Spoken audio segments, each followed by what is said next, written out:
Hey everybody, Alex Kozora, SteelersDepot.com, back to do another of our weekly talk to the tape.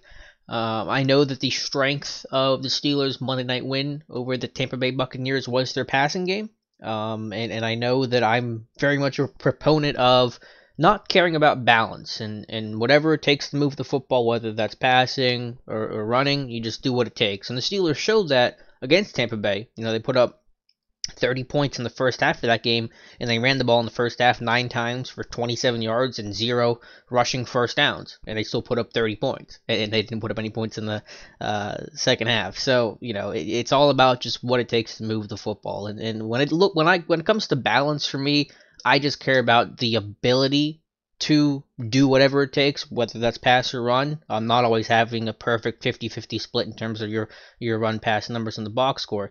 And what the Steelers did effectively was showing that balance. Again, this was an offense that was driven by the passing game, as you would expect at this point of Ben's career. But when they ran the football, or when they needed to run the football, the Steelers ran the football effectively. And that's what we're here to talk about today, is the fourth quarter, the last 2 drives of the game. It's when the Steelers ripped off a couple of chunk plays in the run game that helped flip field position, eat up clock, and finish off the game for the Steelers to get the win over the Tampa Bay Buccaneers.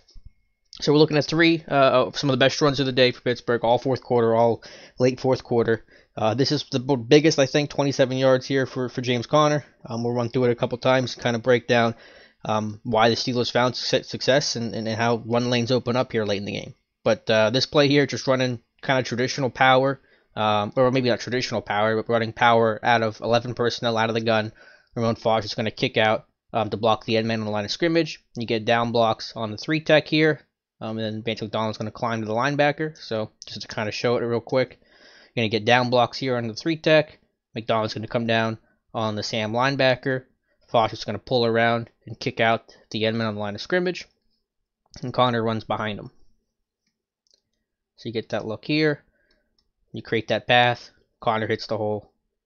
Get enough of a block, for maybe just getting in the way, and you get a big run out of it. Now, the interesting thing here is that, by now, if you're Tampa Bay, you've seen the Steelers run power effectively the first 2 weeks. James Conner, all 3 of his rushing touchdowns this season have come off of power. So you're trying to find ways to combat that.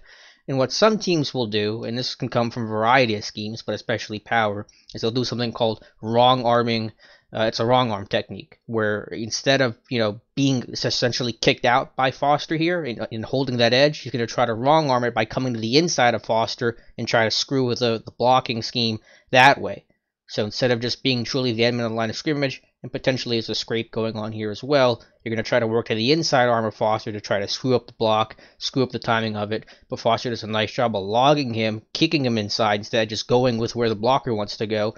And then Conner does a nice job of adjusting to that and still finding the hole, planting his foot, getting upfield, getting square, and finishing off the run. So that's a really interesting element to the play, because on traditional power, it's going to be a kick-out block. You're going to be running off the inside hip of the guard. This time, you're running on the outside hip of the guard because the defender wrong-armed it, Foster logged him, and you adjust that way. So even though this is a power run with a designated path, it's not a zone run where the running back has multiple paths to take, and he's reading the defender and going based on where the defense goes, or where they're not going, I guess.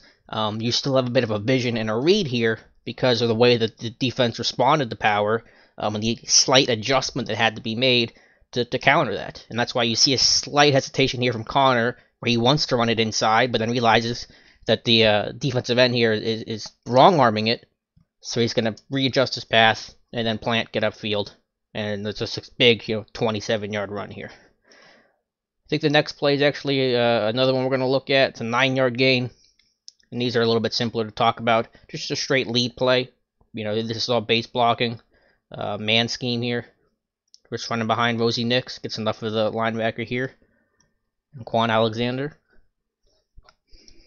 And so again, just physical at the point of attack, running when you need to. Don't have to run the football, 40 times. You don't have to be perfect 50-50 balance. I'm not sure what the run-pass ratios ended up being in this game, but in the first half, I think, again, they ran the ball 9-10 times. They threw the football 20-something times. You put up points however you can. But to look at it again, lead play, good job by Finney. Pouncey climbs, running behind Nix. Good block by Filer. Just clear that path, make that alleyway. Conner's running behind Nix. and then finishes it off falling forward. Grimble getting work in there too. Just guys winning their jobs up front. Nothing too crazy about this. You got tackle eligible with the core 4 in. Get the double team block there. It's a 9-yard gain. The Steelers ended up punting here, but they chewed up, I think, 2.5, 3 minutes of clock here. Got good field position. Started this drive at their own, I think, 25-yard line. I think this ended up being a touchback on the punt, but again, let's say you go with 3 now at your own 25. Tampa Bay has the football and good field position with plenty of time, and they're in the driver's seat there. So even though this didn't come away with points, you got some big plays, you helped change field position, you wasted some clock, and that's the key.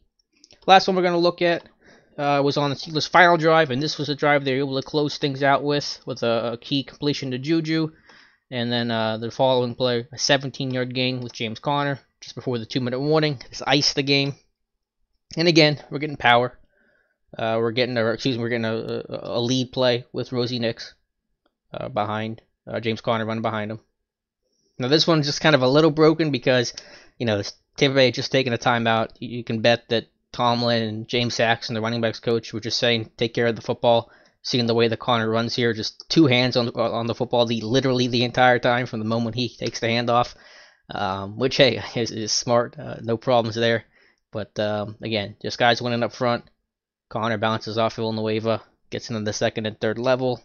Again, the power, falling forward, finishing the run, practicing excellent ball security because that was the number one thing. Tampa Bay's trying to rip the football out. They're trying to hold guys up and take it out, but Conner doesn't let it happen. And that officially iced the game. You get the 2-minute warning, kneel the football down 3 times, and the game was over. And the Steelers hang on to get their first victory. So, again, you talk about balance. I don't care about balance. I care about teams that can throw the football when they need to and run the football when they need to. And whether that, ends up being a game where you throw the football 40 times as Pittsburgh did and you run it, whatever it was, 15 times, I think, that to me can still be as balanced as running and throwing 25 times. I think you can be a team that doesn't have good balance while running it and passing it the exact same number of times, and you can be a team that shows balance that has a crazy split like that, where you're throwing it 40 times and you're running it less than half of that. As long as you can do it effectively and do it when you need to, that's a mark of a balanced team that's well-rounded and ability to win games in multiple ways. And that's the key to any successful offense. That's what the Steelers showed against the Tampa Bay Buccaneers. So hopefully you guys enjoyed the video. Let me know if you have any thoughts on anything else you'd like to see from this game. I know I talked about the defense a ton last week, so I wanted to do some more on the offense here. But thank you guys so much for watching, whether you're following on YouTube, Steelers Depot, or following me on Twitter at Alex_Kozora. Thank you guys so much for watching, and we'll talk to you soon.